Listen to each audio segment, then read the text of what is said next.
Hey guys, hope everybody's doing okay. What we're going to do today is wrap up our thermodynamics unit with our last lecture of the unit here on free energy and equilibrium. Okay, so it's a pretty short lesson.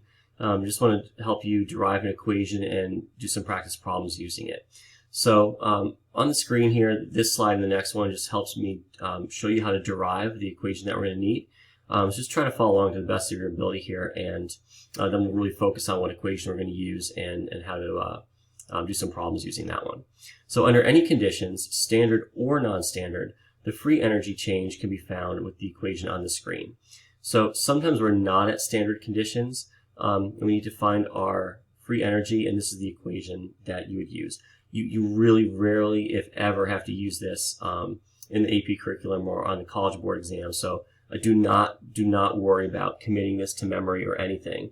But this is the equation that that we would use if we're trying to solve for the free energy at non-standard conditions. We would need the free energy at standard conditions because of that little degree sign there, plus RT natural log of Q, which is the reaction quotient from equilibrium. All right. So under standard conditions, all concentrations are 1 molar. So Q would be equal to 1. Right, because Q is concentration of product over reactant. But if they're all 1 molar in standard conditions here, the Q term is going to be equal to 1, and the natural log of 1 is equal to 0. All right, so the last term drops out, and we end up with something else. So at equilibrium, Q is equal to K. We know that from our equilibrium unit, and we know from just the last lesson that at equilibrium, delta G is equal to 0. So what I want to do here is show you how Gibbs free energy is related to an equilibrium constant and how you can use one to find the other. All right, that's all we're talking about here. So you substitute a bunch of what we talked about into the equation, and we end up with 0 equals delta G at standard plus RT ln K, right? If we're saying we're at equilibrium here. So at equilibrium, delta G is 0. At equilibrium, Q is equal to K, so I plugged it in here. And let's rearrange it, and you get delta G at standard equals negative RT ln K. If you reorganize that to solve for your equilibrium constant, you have K equals E to the negative delta G over RT. These equations are what you need to know how to use. Okay?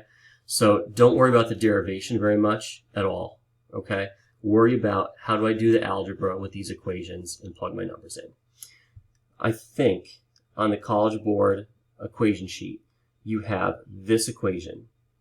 I'm pretty sure you don't have this one. Okay, but some students like to memorize it because they have a hard time undoing a natural log. This is how that happens. All right, so you're either going to solve for delta G at standard or you're going to solve for K here. And you can see if I know one, I could figure out the other with some other stuff. R is your constant. We know what that is already. That's on your AP formula sheet too. 8.314 joules per mole Kelvin. All right. Of course, T is your temperature in Kelvin, and that's really about it. All right. So let's see how we use this. You have acetylene gas, C2H2, can be converted into ethane, C2H6, by a process known as hydrogenation. And the reaction is on the screen for you.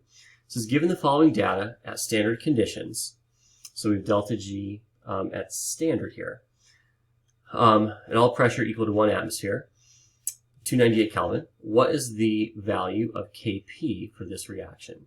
So I need to know what my equilibrium constant is for this reaction, Kp.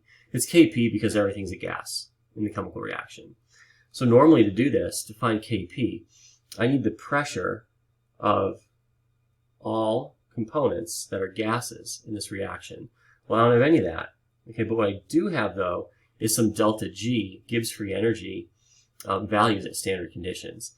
So what I could do is find the delta G at standard of this process, of this reaction.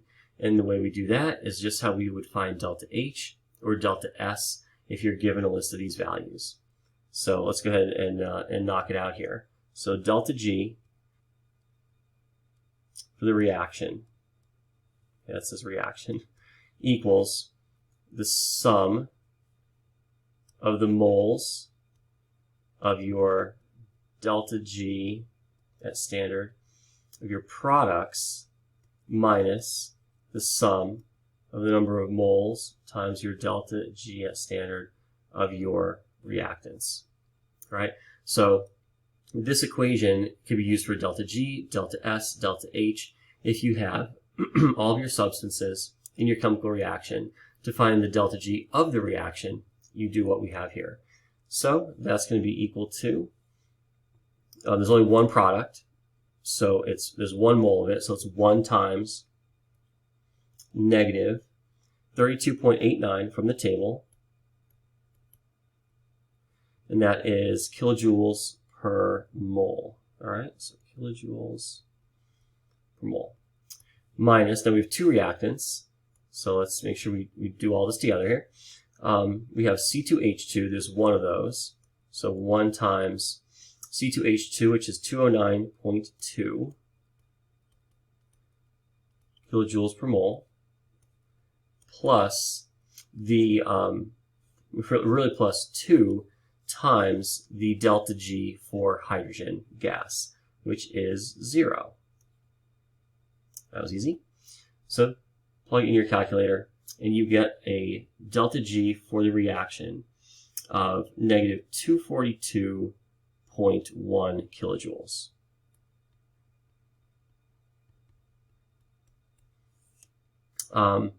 If you look at, now, keep that in mind a second, if you look at your equation that we had in the previous slide here, I want to find the equilibrium constant, which is K equals e to the negative delta G over RT. Look at your R value. You have joules there, okay? I cannot keep my answer here in kilojoules. So the unit's never going away, all right? So we got to make sure we know how to do that. So you guys all do. So convert to joules here. And you get, obviously, 242,100. So 242,100 joules is what you end up with, okay?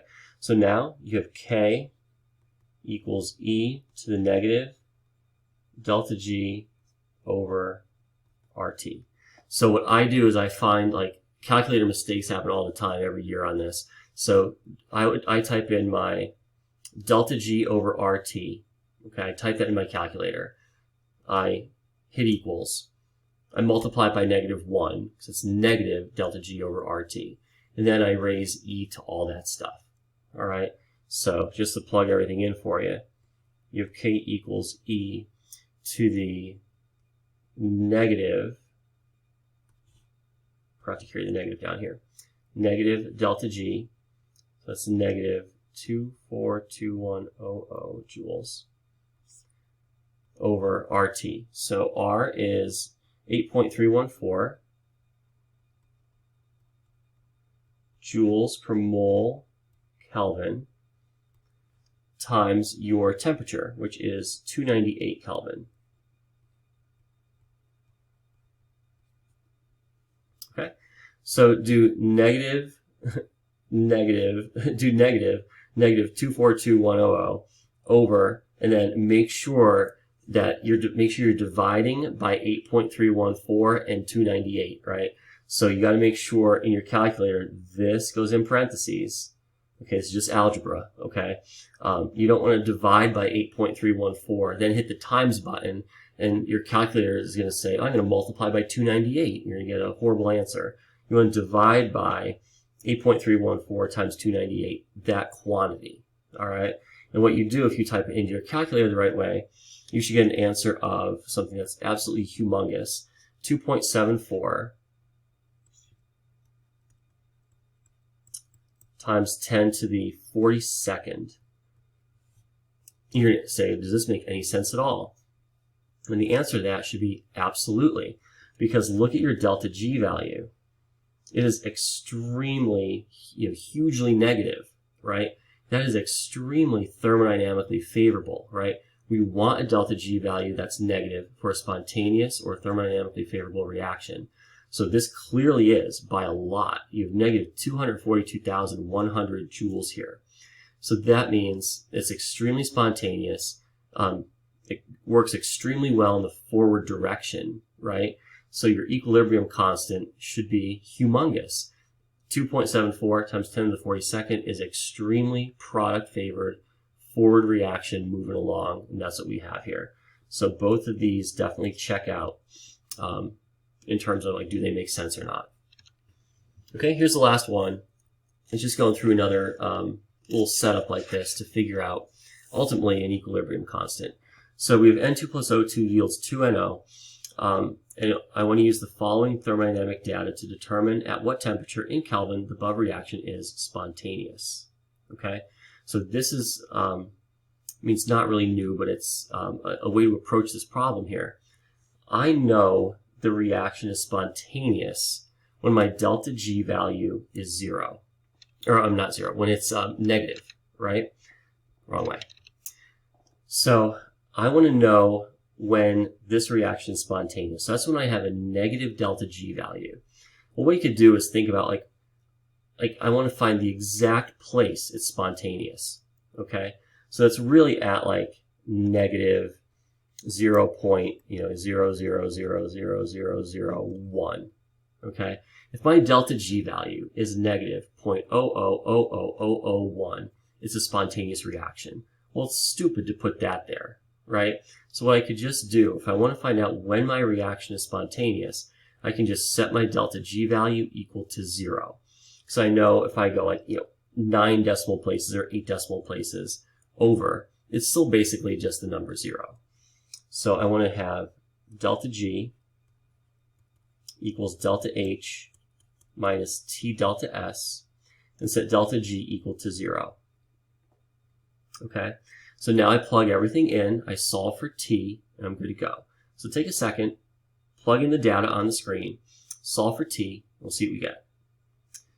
All right, so if you plug everything in, you get delta H 180.5 kilojoules per mole minus T, which is what we're solving for, delta S, which is 24.80 joules per mole Kelvin.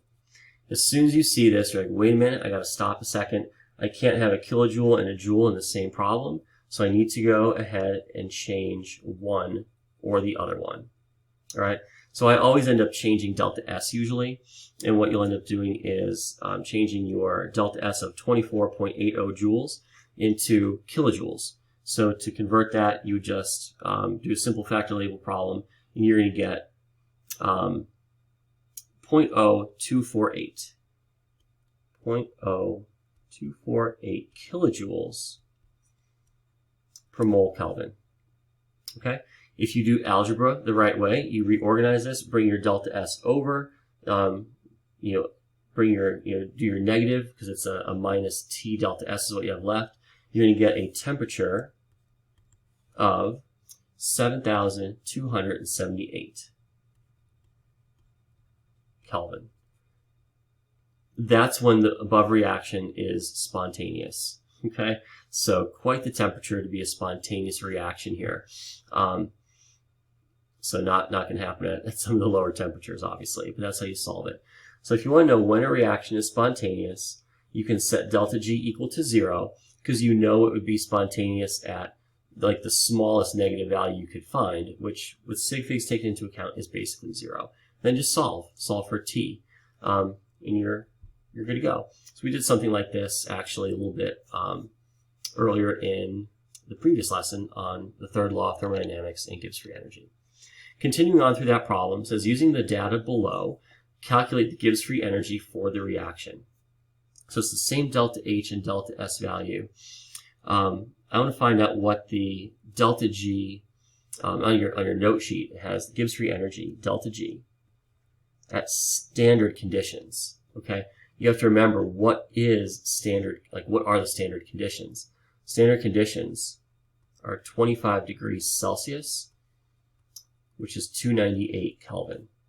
Okay, so all you have to do here is set up your delta G equation. We have our temperature this time, because I don't care. Like, this question said, when's it spontaneous? I didn't know what the temperature was when it was spontaneous. Here, I know what my temperature is. I know my delta H. I know my delta S. I need to figure out what my delta G is going to be. All right, so let's set it up. Delta G is delta H minus T delta S. We have the delta H, the T, we have the delta S. Just make sure you pay attention to your units again. They're the same numbers as the last problem. Go ahead and solve it, and we'll see if we're right or not. Okay, guys, if you plug in everything and you make sure you have your delta S value in kilojoules per mole Kelvin, or if you have your delta H in joules per mole, you could convert the 180.5 into joules if you wanted to.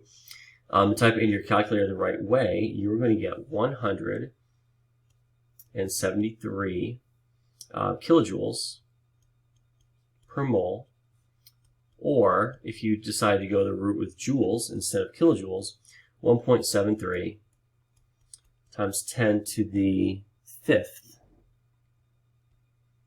joules per mole. Notice your unit is kilojoules per mole or joules per mole. That's important.